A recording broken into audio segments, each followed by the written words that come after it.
এই মুহূর্তের সবথেকে বড় খবর, দীর্ঘ ১.৫ ঘন্টা ধরে তৃণমূল কর্মীরা যথাসাধ্য বাধা দিয়ে প্রতিরোধ করার চেষ্টা করলেও শেষ রক্ষা হলো না।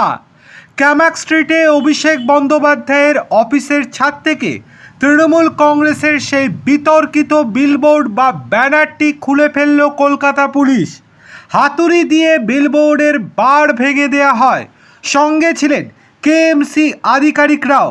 ছাদে উঠে সেই বিলবোর্ডটি ভেঙে ফেলে পুলিশ ও পুরসভার সম্মিলিত প্রতিনিধি দল। বলতে গেলে আজকে প্রায় ১ ঘন্টা ১৫ মিনিট আগেই অভিষেকের অফিসে ঢুকেছিল পুলিশ। তাকে আটকাতে চেষ্টা করে বেসরকারি নিরাপত্তারক্ষীরা। তাদেরকে ঠেলে সরিয়ে দেয় পুলিশ। ধাক্কা খান ডেরেক ওব্রায়েনরাও। নিরাপত্তারক্ষীরা বলেছেন পুলিশ মেরেছে, মেয়েদের জামা ছিঁড়েছে, গেট ভাঙছে। পুলিশ বলছে অর্ডার আছে। এই অফিস শুধু টিএমসির নয়, অনেকের অফিস আছে। তাহলে কেন শুধু টিএমসির বিলবোর্ড থাকবে? অভিষেক বলছেন পুলিশের সঙ্গে কোনো ডকুমেন্ট নেই। আদালত বললে তখন খুলবো বিলবোর্ড। কিন্তু অভিষেকের কোনো জারি জুরি কাজে লাগলো না।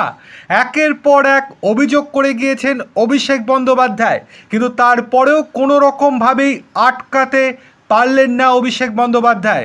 আপনারা দেখতেই পাচ্ছেন কীরকম কাণ্ড ঘটছে বা ঘটেছে, সেটা আমরা ভিডিওতে তুলে ধরেছি। আপনাদের কেমন লাগলো অবশ্যই কমেন্ট করে জানাবেন। আর ভিডিওটা পছন্দ হলে লাইক, শেয়ার এবং চ্যানেলটিকে সাবস্ক্রাইব করতে একদম ভুলবেন না।